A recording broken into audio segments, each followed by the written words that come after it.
আপোনালোকে শুনিলে আচৰিত হ'ব যে ঘৰতে বনোৱা ৰাইচ ৱাটাৰৰ পৰা মাত্ৰ 7 দিনতে আমাৰ স্কিনত কেনেকুৱা ট্ৰান্সফৰ্ম আনিব পাৰোঁ। Pigmentation, dark spot, tight skin, লগতে টাইট প'ৰ্ছ আৰু গ্লাছ স্কিন।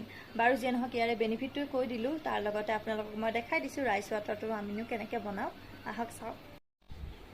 ফাৰ্ষ্ট বাউল এটাত মই ধুনীয়াকৈ হোৱাইট ৰাইচ লৈ লৈছোঁ। আপোনালোকে যিকোনো ধৰণৰ ভাত খোৱা চাউল লৈ ল'ব আৰু ইয়াৰ পৰা ডাৰ্টখিনি আঁতৰি যোৱাকৈ ৱাছ কৰি ল'ব। 2বাৰ পাৰে 3বাৰ পাৰে, মই 3বাৰ ৱাছ কৰি লৈছোঁ। লৈ পিনে এতিয়া মই এইখিনিত মানে ফিল্টাৰ ৱাটাৰ এড কৰিম। এয়া ক্লিন কৰি ল'লোঁ। ইয়াতে দিছোঁ মই ফিল্টাৰ ৱাটাৰ আৰু এইখিনি মই অভাৰনাইট থৈ দিম আৰু খালী কণ্টেইনাৰ এটাত মই ভৰাই ল'ম এনেকৈ মৰ্ণিং। আৰু মুখখন ক্লিনিং কৰি আহি পিনে মই টনিং কৰিম, গোটেই মুখতে স্প্ৰে কৰিম আৰু এইটো মাত্ৰ 7 দিনলৈ ষ্ট'ৰ কৰিব পাৰিব। স্কিন চাওক। থেংকছ ফৰ ৱাচিং।